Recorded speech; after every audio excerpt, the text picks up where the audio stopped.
The gunshot echoed across Riverside, Wyoming like thunder, but Molly Daniels barely registered it as she focused on reorganizing the shelves of her father's general store. It was 1876, and at 22 years old, she had accepted that her life would likely be confined to this dusty frontier town, a place that had grown steadily since the railroad's arrival 3 years prior. The bell above the door jangled as someone entered, but Molly continued her work, assuming her father would attend to the customer. "Miss, I need bandages. Quick." The voice was deep and urgent. Molly turned to find a tall man with blood-soaked sleeves standing at the counter. His hat, pushed back on sandy brown hair, revealed eyes the color of a summer sky, now darkened with concern. "Mr. Bishop," she acknowledged, recognizing Luke Bishop, one of the local ranchers. They'd had few interactions since his arrival in Riverside 2 years ago. He kept to himself, running his small spread outside town with just a couple of hired hands. "Are you hurt?" "Not me. One of my men, Stampede. He's at Doc Miller's, but the doc needs supplies." Molly moved quickly, gathering bandages, alcohol, and other medicinals. "This should help. Tell Doc I can send more if needed." Luke nodded grimly. "Much obliged." He placed coins on the counter and turned to leave. "Mr. Bishop," Molly called after him, "I hope your man pulls through." He paused at the door, the weariness evident in his posture. "So do I, Miss Daniels. So do I." For days afterward, Molly found herself thinking about the rancher. She'd seen hardship and worry on many faces in Riverside, but something about his quiet intensity had stayed with her. When her father mentioned that Luke Bishop's ranch hand had survived his injuries, she felt unexplained relief. Spring brought heavy rains to Riverside, turning the main street into a muddy mess and raising the nearby river to worrying levels. Molly's father had left for Cheyenne 3 days earlier to arrange new shipments, leaving her to manage the store alone. On the third morning of constant downpour, Molly awoke to the sound of shouting in the street. Throwing a shawl over her nightdress, she peered out the window of their living quarters above the store. Several men on horseback were calling out warnings. "The dam's breached. Water's coming. Everyone to high ground." Molly dressed hurriedly, her heart pounding. She needed to secure the store's valuables before evacuating. Rushing downstairs, she began moving merchandise to higher shelves and gathering the cash box and important ledgers. The roar reached her before the water did a sound unlike anything she'd ever heard. Molly froze for a moment, clutching the store's documents to her chest. A massive crack followed, and the building shuddered violently. She ran for the door just as the front window shattered under the pressure of debris carried by the surging water.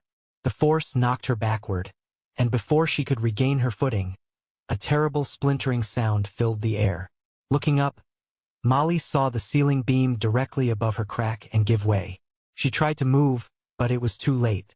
The heavy timber crashed down, pinning her legs to the floor. Pain exploded through her lower body as water began seeping into the store. Molly screamed, but the roar of the flood drowned out her cries. Cold water rose around her, soon reaching her waist as she lay trapped beneath the beam. "Help!" she called repeatedly, her voice growing hoarse. The rising water threatened to submerge her completely if help didn't arrive soon. Molly fought against unconsciousness as the pain in her legs became unbearable. Through the broken window, she saw figures moving through the floodwaters, helping those stranded. "Here! I'm in here!" she cried out, summoning all her remaining strength.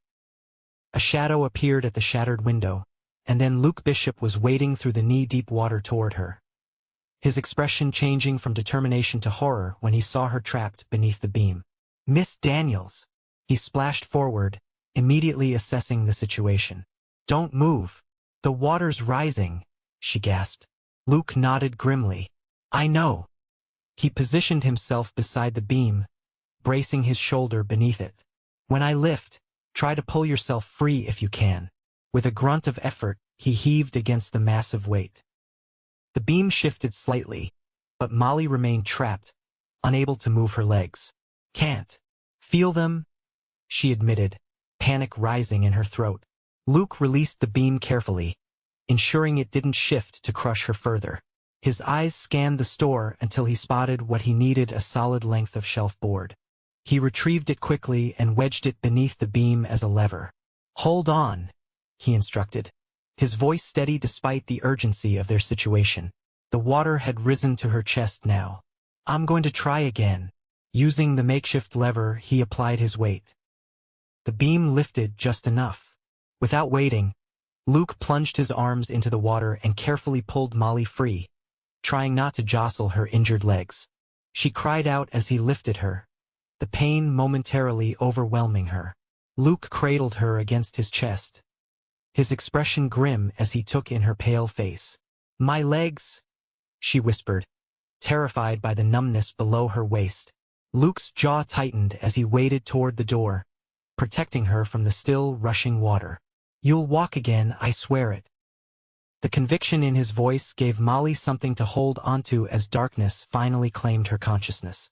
When Molly awoke, she was in an unfamiliar bed in a sparsely furnished room. Sunlight filtered through a window, and nearby, a woman was crushing herbs in a mortar. "Where am I?" Molly asked, her voice cracking with dryness. The woman turned, revealing a kind face framed by gray-streaked dark hair. "Bishop Ranch. I'm Mrs. Flores, the housekeeper. You've been sleeping for nearly 2 days, poor dear." Memory returned in painful flashes: the flood, the crushing beam, Luke Bishop pulling her free. Molly tried to move her legs and felt a dull ache rather than the sharp pain she expected. More alarmingly, she could barely feel her attempt to wiggle her toes. "My legs." Mrs. Flores moved to her side, offering a cup of water. "Doc Miller set the brakes. Said you were lucky the beam could have cut you in half." "Brakes," Molly repeated, trying to process this information. "Both legs broken and your back badly bruised. The doctor said we shouldn't move you to town yet. Half of Riverside is underwater anyway." Mrs. Flores helped her sip the water. "Mr. Bishop has been beside himself with worry." As if summoned by his name, a knock came at the door, and Luke entered. His face showed relief when he saw Molly awake. "Miss Daniels, good to see you back with us." He approached the bed, standing awkwardly at its foot. "You saved my life," Molly said simply. Luke shook his head. "Anyone would have done the same. But they didn't. You did." Molly attempted to sit up but winced at the movement. "Easy now, Mrs. Flores cautioned, adjusting pillows behind her back. "How bad is it in town?" Molly asked. Luke's expression turned somber. "Bad. The dam couldn't hold against all the rain. Several buildings washed away completely. Your father's store is still standing, but the lower floor is ruined." Molly closed her eyes briefly, thinking of all their inventory lost. "My father, we've sent word to Cheyenne," Luke assured her. "He should be on his way back." "Thank you," she whispered, suddenly overwhelmed by everything. A more pressing concern surfaced. "Doc Miller, what did he say about my legs?" She couldn't finish the question. Luke moved closer, his eyes meeting hers directly. "The doc says the breaks will heal, but..." He hesitated.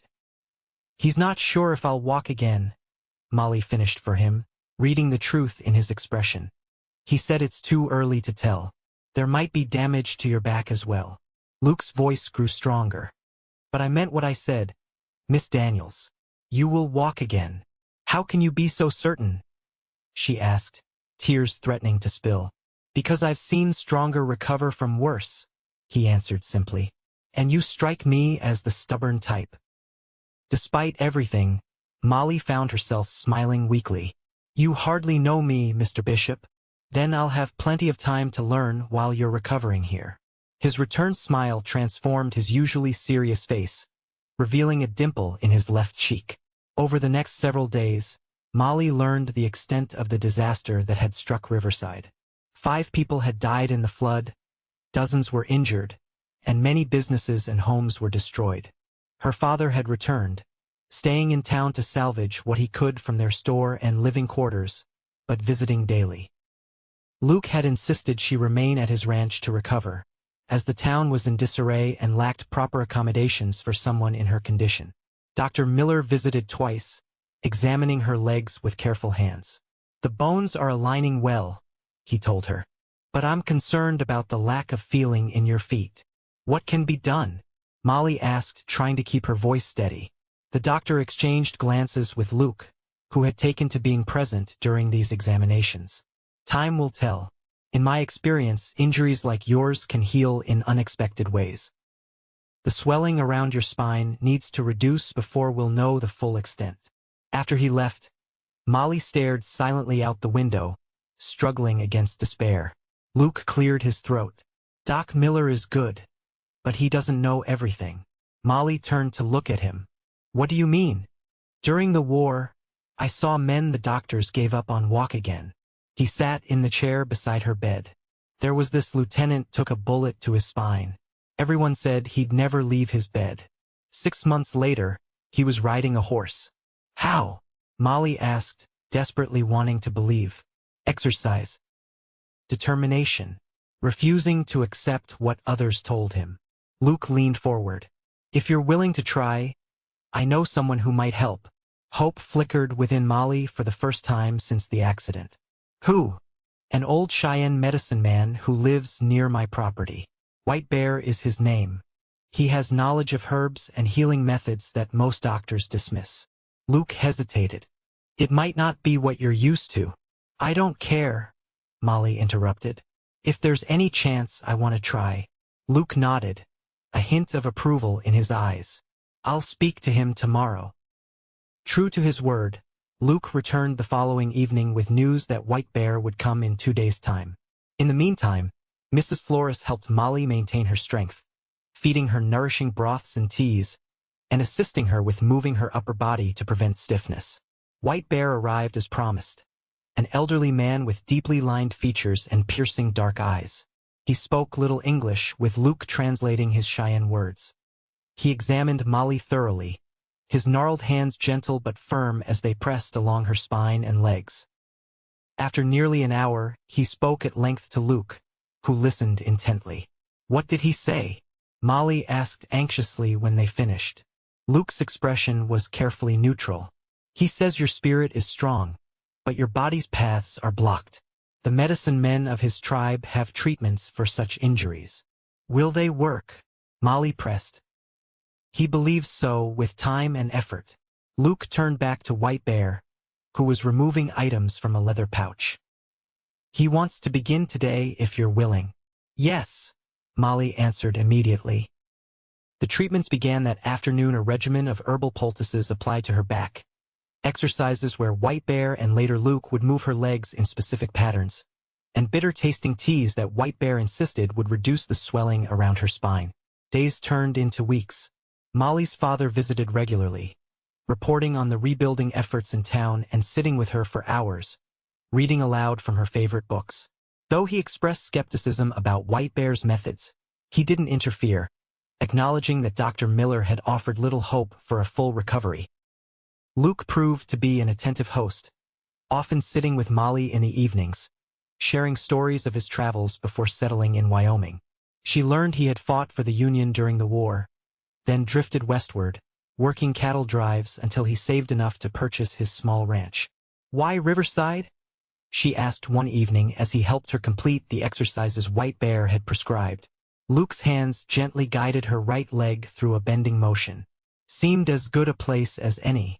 The land was affordable, and I liked the look of the mountains. He carefully lowered her leg and began with the left.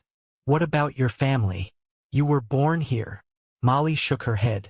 St. Louis originally. My father moved us here after my mother died, when I was 12. He had a brother who'd written about opportunities in the territories. Do you miss city life? Luke asked, his hands warm against her skin as he rotated her ankle. Sometimes, Molly admitted. I miss the libraries most of all. And the music. She sighed. But Riverside has become home. Luke nodded, understanding in his eyes. Home is where you make it. A month after the flood, Molly experienced the first definitive sign of improvement, a tingling sensation in her right foot that made her cry out in surprise. Luke rushed into the room, alarm on his face. What's wrong? I felt something, Molly exclaimed, tears of joy streaming down her cheeks. My foot, I felt it. The smile that broke across Luke's face was radiant. He moved to the bed, gently taking her right foot in his hands. Here. Yes. I can feel your touch. Luke's eyes met hers, something unspoken passing between them. He squeezed her foot gently. What did I tell you? You're going to walk again, Molly Daniels. It was the first time he had used her given name, and Molly found she liked the way it sounded in his deep voice. Progress came slowly but steadily after that first breakthrough. Sensation returned to her left foot a week later, and gradually moved up her legs. The pain was often intense as nerves reawakened, but Molly welcomed it as a sign of healing. White Bear visited regularly, adjusting her treatments as she improved. With Luke's help, she began more demanding exercises, including attempts to sit upright without support and eventually to stand, Luke's strong arms keeping her from falling. The first time she managed to put weight on her legs, even for just a few seconds with Luke supporting most of her weight, Molly felt a triumph greater than any she'd known before. The look of pride on Luke's face mirrored her own feelings. As summer approached, bringing warm breezes through the open windows, Molly found herself thinking less about her recovery and more about the man who had made it possible. Luke Bishop had become more than her rescuer. He was her confidant, her encourager, and increasingly, something more that she hesitated to name. She noticed the way his eyes lingered on her face when he thought she wasn't looking, how his hands were always gentle yet strong when helping her with exercises, and how he seemed to find reasons to be near her whenever possible. Mrs. Flores noticed too, smiling knowingly when she caught Luke bringing wildflowers for Molly's room or reading to her long after he should have been tending to ranch business. That man never showed interest in any woman since he came to these parts. The housekeeper commented one afternoon as she helped Molly wash her hair. Now he can barely keep his eyes off you. Molly blushed. He feels responsible for me, that's all. Mrs. Flores snorted. Responsibility doesn't make a man's eyes shine like that, child. Nor does it make a woman blush at the mere mention of his name. Molly couldn't argue with that observation. Her feelings for Luke had grown from gratitude into something much deeper, something that both thrilled and frightened her. What future could there be for them when she still couldn't walk without assistance? Would he eventually tire of caring for an invalid? Her father had begun hinting that she should return to town now that the rebuilding was well underway. He had secured temporary quarters above the newly repaired general store, and while they were small, he assured her they would be comfortable. The thought of leaving the ranch, of leaving Luke, filled Molly with dread, but she knew she couldn't impose on his hospitality forever.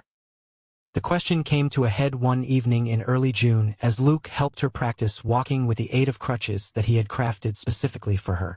Your father mentioned taking you back to town next week, Luke said, his voice carefully neutral as he stood close behind her, ready to catch her if she faltered.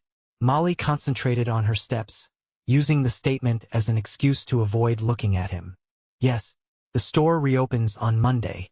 He'll need help with the new inventory. I see. Luke's hands hovered near her waist as she made her way across the room. And you feel ready for that? Molly reached the window and paused to catch her breath. Ready or not, I can't stay here indefinitely, Mr. Bishop. Luke, he corrected, as he had many times before. After all this time, I think we're well past formalities, Molly. She turned carefully to face him, steadying herself on the crutches. Luke, she acknowledged, meeting his gaze. You've done more than anyone could ask already. I can't continue to be a burden on you and your household. A flash of something hurt crossed his features.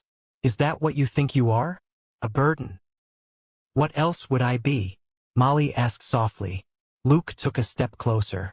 You really don't know, do you? His voice had dropped to almost a whisper. Molly's heart began to race. Know what? His hands came up to cradle her face, his touch so gentle it made her want to cry. That these past months, watching you fight to recover, seeing your courage and determination, they've been the most meaningful of my life. Molly could scarcely breathe. Luke, I don't want you to leave, he continued, his eyes never leaving hers. Not unless it's truly what you want. This house has never felt like a home until you were in it. Tears welled in Molly's eyes. I don't want to leave either, she admitted. But I'm still not whole. I may never be fully recovered. Luke's thumbs brushed away the tears that escaped down her cheeks. Do you think I care about that? Molly, you're the strongest person I've ever known. Whether you walk unassisted or use crutches for the rest of your life, it doesn't change how I feel about you. And how do you feel? She whispered, needing to hear the words. I love you, he said simply, the truth of it shining in his eyes. I think I started falling in love with you the moment I pulled you from that floodwater. And every day since has only made me more certain.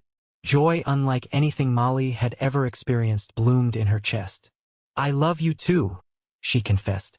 But I'm afraid. What if I can never be the wife a rancher needs? Someone who can work alongside you, bear children. Luke's smile was tender. The only thing I need is you, exactly as you are. As for children, we'll face that challenge if and when it comes. He leaned his forehead against hers. I just want the chance to build a life with you, Molly Daniels. Will you give me that? In answer, Molly released one of her crutches to touch his face, and Luke closed the remaining distance between them, his lips meeting hers in a kiss that held all the promise of the future they might share. When they finally parted, Molly realized she had been standing supported only by one crutch and Luke's steadying hand at her waist, another small victory that seemed fitting for the moment. I should speak to your father, Luke said, his eyes still on hers. Yes, Molly agreed, but not about my leaving. His smile was brighter than the June sunshine streaming through the window. Walter Daniels was surprised but not entirely shocked when Luke asked for his blessing to marry Molly. He had observed the growing attachment between them during his visits to the ranch. You're certain this is what you want? He asked his daughter privately after Luke had made his intentions clear. Your recovery is still ongoing. Marriage is challenging enough without such complications. Molly, seated in the parlor of the ranch house, looked out the window to where Luke was showing her father's wagon driver where to water his horses. I've never been more certain of anything, she answered. He doesn't see my injury as a burden, and neither do I anymore. Her father studied her face. You've changed. There's a strength in you now that I never noticed before. It was always there, Molly replied. It just needed circumstances to bring it out. She took her father's hand. I love him, Father, and I believe we can build a good life together. Walter nodded slowly. Then you have my blessing, though I'll miss having you at the store. Molly smiled. I won't be far away, and once I'm stronger, I can still help with the bookkeeping. They were married in late July, a small ceremony in the ranch house with White Bear in attendance alongside Molly's father, Mrs. Flores, and a few friends from town. Molly wore a dress of pale blue silk that Luke had ordered specially from Cheyenne, and she managed to stand for the entire ceremony with only the support of a walking stick that White Bear had carved for her as a wedding gift. The first months of marriage brought new challenges and joys. Molly continued her exercises faithfully, making slow but steady progress. By autumn, she could walk short distances without any support, though she still relied on the walking stick for longer periods on her feet. Luke never showed anything but pride in her accomplishments, celebrating each milestone as if it were a miracle, which in many ways it was. He adapted the ranch house to make it easier for her to manage, building ramps instead of steps at the entrances and rearranging furniture to create clear pathways. They settled into a partnership that transcended her physical limitations. Molly took over the ranch accounts, discovering she had a talent for business that complemented Luke's practical knowledge of ranching. Together, they expanded operations, purchasing adjacent land when it became available and increasing their herd. Their physical relationship developed with the same patience and care that had characterized Luke's support of her recovery. He was unfailingly gentle, always attentive to her comfort, and Molly discovered that while some sensation in her lower body remained diminished, she was fully capable of both giving and receiving pleasure. One evening in early December, as snow fell softly outside their bedroom window, Molly shared news that she had been confirming with cautious hope for several weeks. Luke, she said, as they lay together in the quiet darkness, her head resting on his chest. Dr. Miller visited town today. Luke's hand, which had been stroking her hair, paused. "Is everything all right? You didn't mention you were seeing him." Molly propped herself up on one elbow to see his face in the dim light of the dying fire. "I've been feeling different lately. I wanted to be sure before I said anything." Concern creased Luke's brow. "Different how? Are you in pain?" "No," Molly smiled, taking his hand and placing it on her still flat stomach. "I'm with child." Luke's expression transformed from worry to wonder in an instant. "Truly?" he whispered, his voice thick with emotion. Molly nodded, her own eyes filling with tears of joy. "The doctor confirms it. We're to become parents in early summer." Luke pulled her into his arms, holding her as if she were made of the most precious material on earth. "I never thought." He began, then stopped, overcome. "I know," Molly murmured against his neck.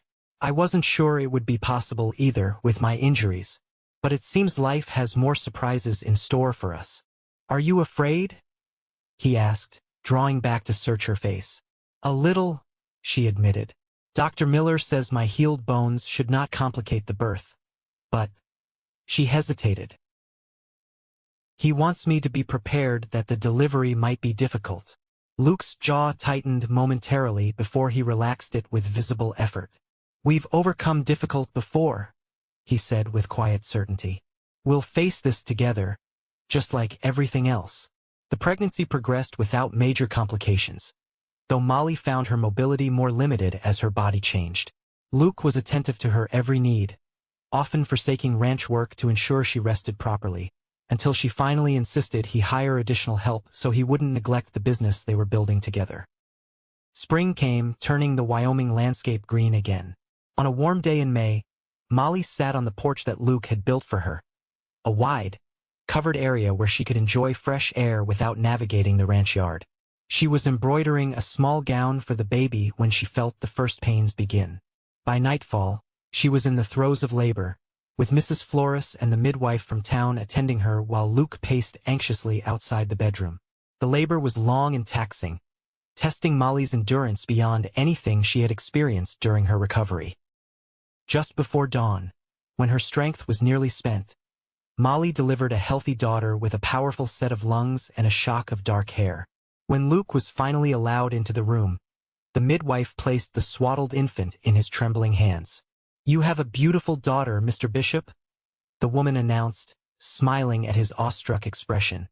Luke could barely tear his gaze from the tiny face to look at Molly, exhausted but radiant in the bed. "She's perfect," he whispered, moving to sit beside his wife. "Just like her mother." Molly reached out to touch her daughter's cheek. "We should name her Faith," she said softly, "because that's what brought us here, faith in each other, in the future."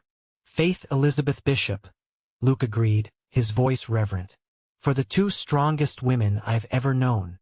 His late mother's name paired perfectly with the one they'd chosen. As the sun rose over the ranch, bathing their room in golden light, Molly watched Luke cradle their daughter with the same gentle strength he had shown her through her darkest days. The journey from that terrible day beneath the broken beam to this moment of perfect joy seemed both impossibly long and remarkably short. "I kept my promise," Luke said suddenly, looking up from their daughter's face to meet Molly's eyes. "Which one?" Molly asked, though she knew. "That you would walk again." His smile held pride and love in equal measure.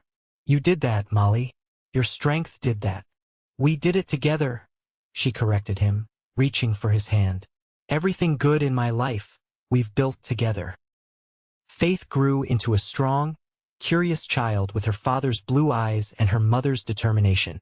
By her second birthday, Molly had regained almost all of her mobility, though she still used the walking stick on days when her legs tired easily or when the weather caused old injuries to ache. The Bishop Ranch prospered under their joint management. Luke's knowledge of cattle and Molly's business acumen proved to be a powerful combination. They hired more hands, built a larger house, and earned a reputation throughout the territory for fair dealings and quality stock. In the spring of Faith's third year, Molly gave birth to a son they named William Walter, after both their fathers.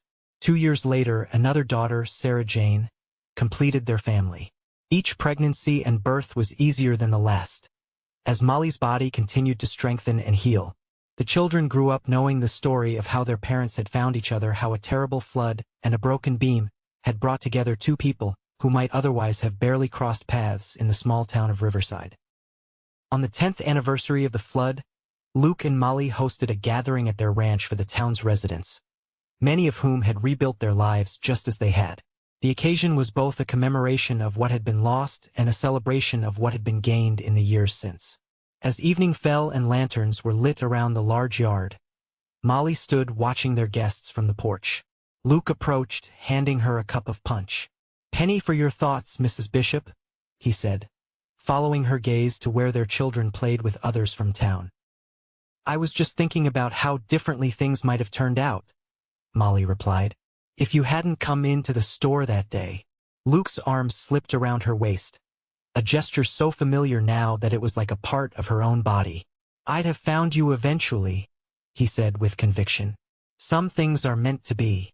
Molly leaned into his embrace, thinking of all they had built together, not just the ranch and their family, but the life they shared, filled with love that had grown from the seeds of courage and faith planted in their darkest hours. "Do you ever regret it?" she asked quietly. "Taking on a woman with such uncertain prospects?" Luke turned her to face him, his expression serious. "Molly Bishop, loving you has been the greatest privilege of my life. There isn't a single day I haven't thanked whatever fate brought me to your father's store in time to find you." Molly reached up to touch his face, tracing lines that 10 years had added around his eyes, lines of laughter and concern, of living fully through joy and challenge alike. "Then I thank that fate too," she whispered, "for giving me not just the ability to walk again, but someone to walk beside for all these years." As the fiddle struck up a lively tune in the yard, Luke offered his hand with a formal bow that made Molly laugh. "May I have this dance, Mrs. Bishop?" Setting aside her rarely used walking stick, Molly took his hand. "You may indeed, Mr. Bishop." They moved together into the circle of dancers, their steps perfectly matched after years of finding their rhythm together. Around them, the community that had rebuilt itself celebrated life and resilience, but for Molly and Luke, the real miracle was in the simple fact of their continued journey together, a journey that had begun with a promise made in floodwaters, a promise that had been kept through determination, faith, and love that grew stronger with each passing year. As the stars appeared in the Wyoming sky, Molly danced without pain or hesitation in the arms of the man who had never doubted she would walk again. The broken beam that might have defined her life had instead become merely the beginning of a story, their story that would continue to unfold with each new day, each new challenge, each new joy they faced together. And that, Molly thought as Luke twirled her beneath the stars, was the greatest healing of all.